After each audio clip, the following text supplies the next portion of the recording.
The Hudson Valley. A place known for its rolling hills, its sprawling estates, and the treasure trove of historical landmarks. An idyllic paradise frequented by rich individuals desiring an escape from the city life.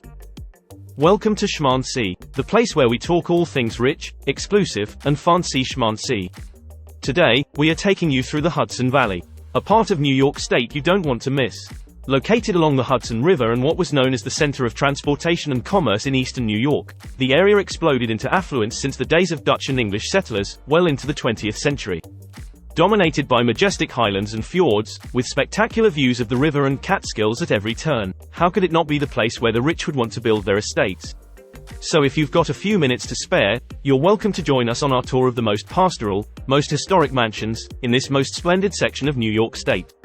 Our tour will start in Lower Hudson Valley, taking you all the way up to Albany in the Upper Valley. As we make stops in each location, prepare to be amazed at the sheer beauty of these homes, as well as the vast history and prominent role that this region played in the formation of the United States. So without further delay, here are the top 20 must-see Hudson Valley mansions. Our first stop is going to be number 1. The Van Cortlandt House Museum. Okay. Who says the Bronx isn't a part of the Hudson Valley? Well, we beg to differ. Since it is on the mainland, and right off the Hudson River, it qualifies. Anyway, this high federal brick mansion once belonged to Frederick Van Cortlandt, a wealthy merchant of Dutch descent. Known as the oldest building in the Bronx, you can find it in the southwest portion of Van Cortlandt Park. George Washington is also known to have slept here on multiple occasions throughout the Revolutionary War. Frederick Van Cortlandt had died prior to the home's completion in 1748. But it was inherited by his son James and remained in the Van Cortlandt family for over 130 years. The home and land was sold to the city of New York in 1889, and today it is a museum and park offering house tours and educational programs on the Van Cortlandt family, the enslaved people that lived on the property, as well as New York's Dutch history. Number 2. Wave Hill. We have another Bronx property for you. This time it's right off the Hudson River, in the Riverdale section. Wave Hill is a 28-acre estate with 2 unique mansions to explore. There's Wave Hill House, built in 1843 in the Greek Revival style by William Lewis Morris, a prominent attorney. And there's also the Glendor II House, which was originally built in the 1860s, then rebuilt in 1927, after the original was struck by lightning. The estate was owned by the Perkins family during the Gilded Age and the early half of the 20th century. Mark Twain, as well as Theodore Roosevelt, are both known to have leased the estate during the summer months. The Perkins family later gifted the property to the city of New York in 1960. Today, Wave Hill is a cultural center that comes with botanical gardens, trails, lawns, and gorgeous views overlooking the Hudson. You can also book garden and gallery tours or bring the entire family to take part in all types of educational and cultural events. Number 3. PHILIPSE Manor Hall. We're now going to head up to Yonkers to view this Dutch colonial known as the second oldest building in Westchester County. Built in 1682 for Frederick Phillips, it was a part of Philipsburg Manor, a 52,000-acre plantation along the Hudson that took up all of what we know as Yonkers today, also spilling into other parts of Westchester County. The structure served as a stopover point, on the long journey up and down the river between Lord Phillips's home in New Amsterdam and the northern parts of the manor. After the building was inherited by his grandson and great-grandson, it became the family's primary home. It was abandoned by his great-grandson Frederick Phillips III, when he declared his allegiance to the British Crown, and escaped to Britain after refusing to support the revolutionary cause. By 1868, it became Yonkers Municipal Center, and by 1912 it underwent an intensive restoration, and opened as a museum. Today, you can visit the PHILIPSE Manor Hall for exhibits, community events, and educational tours on Dutch New York, the slave trade, Native Americans, and the American Revolution. Number 4. Glenview Mansion. We're still in Yonkers. Now at this grey stone Victorian built in 1877. This same mansion also made an appearance in HBO's The Gilded Age, as the home of Mrs. Astor. The Glenview Mansion was commissioned by financier John Bond Trevor, as a small country estate for his family that would be close enough to commute to his job in New York City by rail. This was at a time when Yonkers was still rural and similar houses were cropping up in the area. By the early 1920s, Yonkers had become a suburban neighborhood, and the massive mansion was the center of attention in a sea of modest suburban housing. After the Trevor family sold the home to the city of Yonkers in 1922, the Glenview Mansion became the Hudson River Museum. Today, the museum has expanded to include another building on the property. However, you can still visit the mansion for guided house tours and panoramic views of the Hudson River. Number 5. Sunnyside. This cottage-like mini-mansion located directly on the Hudson in Tarrytown, was home to famous American author Washington Irving. Completed in 1835, Sunnyside is a revival of multiple architectural styles including Dutch Colonial, Scottish Gothic, and Tudor. Best known for his short stories, such as The Legend of Sleepy Hollow and Rip Van Winkle, Washington Irving was eager for a home of his own, and after securing his estate, he poured his heart and soul into its design. He named the estate after a farm on a hill called Sunnyside that he had visited in Abbotsford, Scotland. In 1945, John D. Rockefeller purchased the estate from the Irving family, and restored it to its original condition. He opened it as a house museum in 1947, and today it is still operated as a museum by Historic Hudson Valley. You can visit this charming estate, for tours led by guides in period costume, to view a large collection of Irving's original furnishings and accessories, and see just how this founding father of American literature lived. Number 6. The Lyndhurst Mansion. This is another mansion that served as the backdrop for HBO's The Gilded Age, as well as many other Hollywood productions. Constructed in 1838 for William Paulding Jr., this well-known Gothic revival castle sits on a gorgeous 67-acre park overlooking the Hudson River. It was later purchased by J. Gould, and remained in the family for decades until 1961, when it was donated to the National Trust for Historic Preservation, by Anna Gould. The Goulds were meticulous in keeping the home intact and true to how they found it back in the 1880s. On the inside, you'll find a dim, somewhat medieval but extremely romantic setting characteristic of Gothic and Gilded Age interiors. Today, the estate is open year-round, and you can visit for mansion tours, to walk the grounds, attend exhibitions, craft fairs, cultural events, or just rent the venue for your own event. Number 7. KYKUIT. Just slightly up the river from the Lyndhurst Mansion, is an estate that was home to 4 generations of the Rockefeller family. Here we are at KYKUIT, an estate you cannot afford to miss. The name KYKUIT stems from the Dutch word kijkout, which actually means look out or watch out. This impressive Georgian revival mansion sits on the highest point in Pocantico Hills, the extensive Rockefeller estate in the town of Mount Pleasant. Built in the years between 1908 and 1913, it overlooks the Hudson River, giving you breathtaking views of the entire area. Today, the estate is owned by the National Trust for Historic Preservation, but maintained by the Rockefeller Brothers Fund. Guided tours of the mansion are given by Historic Hudson Valley, where you get to view not only the fine European interiors, but also original works by some of the biggest names in 20th century art, as well as the coach barn, and beautifully landscaped grounds. Number 8. The Van Cortlandt Manor.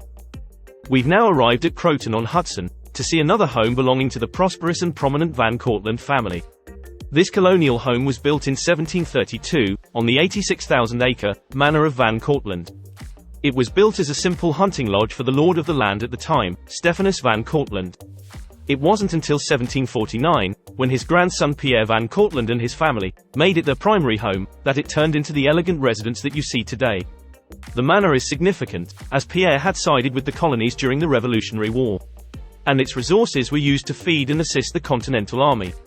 The family ended up vacating the home in the thick of the war, as it was ransacked by the British. But they returned afterwards, and brought it back to working order. After falling into disrepair by 1953, the home was purchased and restored by John D. Rockefeller, and is now owned and operated by Historic Hudson Valley. Today, you can visit the 17-acre manor, for house tours boasting original Van Cortlandt family furnishings, for walks throughout its gardens, and to attend its annual Jack-o'-lantern blaze, one of the area's biggest Halloween events. Number 9. The Van Cortlandt Upper Manor House. Okay, we've got one more Van Cortlandt home for you. This one is a little further north in the hamlet of Cortlandt Manor, in the town of Cortlandt. Yes, we know, the names of these Van Cortlandt homes and locations can make your head spin. Anyway, this Gothic revival and Italianate brick house was built between 1756 and 1773 by the same Pierre Van Cortlandt of the Van Cortlandt Manor. As their second home, it was where some of the family members sought refuge when their lower house in Croton was seized by the British during the Revolutionary War. This home was also known to host George Washington on several occasions throughout the war. Since 1850, it has had several owners outside the Van Cortlandt family and multiple additions were added. Over the years, it has been used as a nursing home, as well as a town hall. Today, the home is closed to the public, as it has been remodeled and is currently used as offices. Number 10. BOSCOBEL House and Gardens. This home was completed in 1808 for States Dijkman, a descendant of early Dutch settlers, a complete Anglophile, and an active loyalist who managed to keep his wealth after the Revolutionary War, by pandering to the British. His federal-style home is a product of his long-awaited vision to own a lavish estate equipped with a farm, and towing tasteful English furnishings and accessories. He named it BOSCOBEL, after Boscobel House in Shropshire, England. Sadly, Dijkman died in 1806, 2 years before the estate's completion. His widow moved in regardless, and the Dijkman family retained ownership of the house until 1920. To escape the wrecking ball in 1955, it was moved from its original location in Westchester County's Montrose, to a plot in the hamlet of Garrison in Putnam County, by an organization called Friends of Boscobel. Today, BOSCOBEL is open to the public as a house museum featuring Dijkman's beautifully furnished home, gardens, educational programs, and fun events for the entire family. Number 11. The MORSE Mansion. This Italianate-style villa on the Locust Grove estate was completed in 1851 as a summer home for Samuel F. B. Morse, the inventor of the telegraph and Morse code. In 1901, the Morse family sold the home to William and Martha Young, a wealthy couple from Poughkeepsie. Throughout the 20th century, the couple expanded, beautified, and modernized the home. They kept it in their family for decades until 1975, when their daughter Annette Young established a not-for-profit, ensuring her family's estate would be protected as a museum and nature preserve in perpetuity. Today, you can visit the Locust Grove estate on a hill, overlooking the scenic Hudson River. It includes this historic home featuring the Young family's massive collection of furniture, paintings, and decorative arts, 200 acres of landscaped grounds, including 5 miles of hiking trails, and a visitor center complete with art galleries, a museum shop, and classrooms for educational programs. Now, let's head on up to Hyde Park to have a look at number 12. Springwood Estate. This 1,000-square-mile estate was the lifetime home of 32nd President Franklin Roosevelt. The home on the property was built in 1793 as a farmhouse, and later renovated in 1850, into an Italianate-style villa by a second owner. James Roosevelt Sr. purchased the estate in 1866, and raised his family there. Franklin inherited the estate after his father's death in 1900, and moved back in when he married Eleanor in 1905. To better suit his style and political ambitions, Roosevelt renovated the mansion again in 1916, adding the 2 large fieldstone wings, and turning it into the colonial revival that we see today. He would go on to host multiple cabinet members and foreign dignitaries at the home. 2 years prior to his death, Roosevelt donated Springwood Estate to the American people. Today, the estate is a museum administered by the National Park Service, and you can visit year-round to experience the home where FDR and his wife Eleanor would go for extended stays from the White House. Number 13. Hyde Park. A bit further up the road in Hyde Park is a mansion built specifically for the aristocratic lifestyle. This classical-style home was built by Frederick William Vanderbilt. Constructed between 1896 and 1899 as a country palace, it is historically known as Hyde Park or just simply, the Vanderbilt Mansion. The 54-room mansion was richly decorated using exotic wood paneling, imported marble, lush velvets, French tapestries, and antique building components salvaged from the great houses of Europe, customary of that time. At the time of Vanderbilt's passing in 1938, he left the house to his late wife's niece Margaret Van Allen, who later transferred the house, its furnishings, and 200 acres, to the U.S. government. The house entered the National Park Service and was opened to the public in 1940 as a national museum. You can visit free of charge and explore its grounds to witness scenic views of the Hudson River, beautiful Italian gardens, manicured landscapes, and of course to take a guided tour of the impeccably preserved fully furnished mansion. Number 14. The Mills Mansion. You're probably thinking that this elegant Beaux-Arts mansion, overlooking the Hudson River and the Catskills, looks just like the Vanderbilt Mansion we just visited. Well, that's because it was designed by the same architects. Located in Staatsburg State Historic Site, this Gilded Age home was built in 1832 for Morgan Lewis, the 3rd governor of New York State. His great-granddaughter Ruth Livingston Mills inherited the home in 1890, and shortly afterwards, she and her husband Ogden Mills commissioned a remodeling to what you see today. The couple and their children lived there, mainly during the fall, as they had several other houses to inhabit throughout the other seasons. The Mill family continued to acquire property surrounding the estate throughout the early 20th century, thereby enlarging it to over 1,600 acres. In 1938, their daughter Gladys Mills Phipps donated the mansion, together with 192 acres to the state of New York, as a memorial to her parents. Today, you can visit Staatsburg State Historic Site to tour the mansion's historic rooms filled with the family's original furniture and decorative arts. You can also tour the grounds and attend special events throughout the year. Number 15. Wilderstein. This Rhinebeck home on a wooded bluff overlooking the Hudson was constructed in 1852 for wealthy property developer Thomas Holy Suckley and his wife Catherine Murray Bown. Originally built as a two-story Italianate villa on 40 acres, it was renovated in 1888 into the colossal Queen Anne-style country house that you see today. The home remained in the Suckley family for 3 generations, with each generation ensuring that the interiors remained intact and true to its Gilded Age origins. The last family member to inhabit Wilderstein was Margaret Daisy Suckley, a distant cousin and close confidant of Franklin D. Roosevelt. Prior to her death in 1991, she opened the home to the public and established the Wilderstein Preservation, a non-profit dedicated to the care of the property. Today, you can visit Wilderstein for guided mansion tours from May through October, or to walk the beautifully landscaped grounds at any time of the year. Number 16. The Bard College Campus. We're now in Annandale-on-Hudson, a hamlet in Dutchess County designated for Bard College, a small private liberal arts school. What's unique about this campus is that it's a haven for beautiful historic mansions. First there's Blythewood, an opulent Georgian revival built in 1900, complete with a tiered formal garden, on a bluff overlooking the Hudson River. Today, the building is used to house the Levy Economics Institute. Second, we have Montgomery Place, a 380-acre estate also overlooking the Hudson, that once belonged to the Livingston family. It consists of this elegant federal Italianate mansion, formal gardens, manicured lawns, a farm, orchards, a greenhouse, and is basically an arboretum. Then there's Ward Manor, a magnificent 1916 Tudor-style manor, used as the students' residence hall. It sits on 100 acres and comes with a matching gatehouse used as the college's center for civic engagement. There are several other very interesting buildings on this campus that are well worth seeing. Though the buildings are closed to the public, you are welcome to tour the campus grounds to admire the architecture and gardens, and to take in these spectacular views. Number 17. Clermont Manor. Let's continue up to Germantown, where we can zoom in on this fabulous Georgian mansion sitting on a 500-acre estate that was previously owned by the famous Livingston family. Particularly Chancellor Robert R. Livingston, one of the founding fathers who drafted the Declaration of Independence, and negotiated the Louisiana Purchase, among many other things. Clermont Manor was built in 1782, as a replacement for a first mansion that was set on fire by the British during the Revolutionary War, for siding with the Patriots. The final Livingston to inhabit the home was John Henry Livingston, and his wife Alice. Both of whom valued the home's important historical role, and created the many landscape gardens that you still see today. After the death of John Henry, Alice donated the property to the state of New York.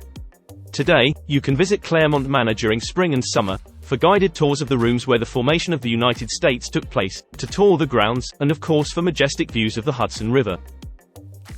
Number 18. OLANA. We're now in Hudson, New York, where we will find a gorgeous Victorian villa with a Middle Eastern motif that was the home of Frederick Edwin Church, a renowned 19th-century landscape painter. The mansion's exotic look comes from inspiration he received after he and his wife spent 18 months touring Rome and the Middle East. Completed in 1872, the 250-acre estate comes with stunning flower gardens, 5 miles of carriage drives, and of course, the mansion featuring eclectic furnishings, a diverse collection of art, including Church's own artwork, his studio, as well as decorative objects from around the world. It may possibly be one of the most beautiful sites in the entire Hudson Valley. OLANA narrowly escaped the wrecking ball after being sold to developers in 1964. Thankfully, New York State purchased the estate in 1966, and it became a museum.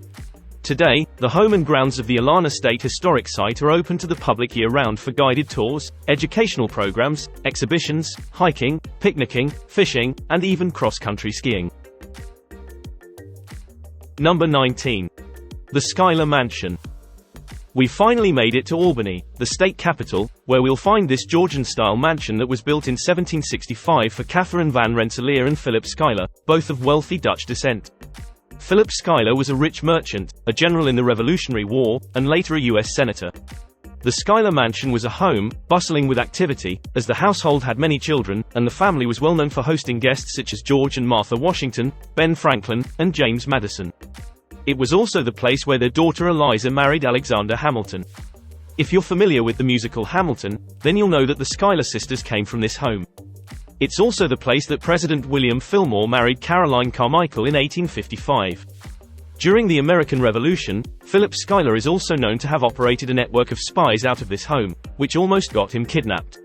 This very unassuming mansion, that's so rich in history, was sold to the state of New York in 1911, and after 3 years of restoration, it opened to the public as a historic site and museum. Today, you can visit the Schuyler Mansion for guided tours, as well as an orientation exhibition in the visitor center focusing on Philip Schuyler, his family, the enslaved men and women of the house, as well as his guests. Our last stop is going to be at another unassuming mansion in the heart of Albany. So last but not least, we'll give you number 20. The 10 BROECK Mansion. This little-known Greek Revival gem, sitting on 4 acres of historic gardens, was built in 1797, for Elizabeth Ten Broeck and her husband Abraham Ten Broeck. Broeck was the mayor of Albany, as well as a major general of the Albany militia during the Revolutionary War. It started out as a federal-style mansion. However, in 1848, it was renovated into the Greek Revival mansion that you see today, by banker and philanthropist, Thomas Worth Olcott. The house remained in the Olcott family for 100 years after that, and was sold to the Albany County Historical Association in 1948. Today, the 10 BROECK Mansion is a place that retells the stories of the Albany area. It zooms in on its various past residents, from the men and women of high society making all the decisions, to the enslaved men and women of the Ten Broeck family, as well as the Irish working class who served the Olcotts. You can visit the 10 BROECK Mansion, to enjoy its magnificent gardens, to partake in educational programs, to tour the mansion, and to attend a special event. And that's it for the top 20 must-see Hudson Valley mansions. So, which of these did you like the most? Which mansions are you thinking of adding to your bucket list? Are there any that we missed and you feel should have made this list? Well, we certainly hope we've inspired you to head for the Hudson Valley on your next vacation. We know for a fact, you won't be disappointed. Anyway, if there's anything else you would like to mention about this topic, feel free to share it with us in the comments below. Furthermore, if you got any value out of this video, be sure to like, subscribe, and click on the bell icon, so you never miss out on another video. With that said, we'd like to thank you for watching, and we'll see each other next time.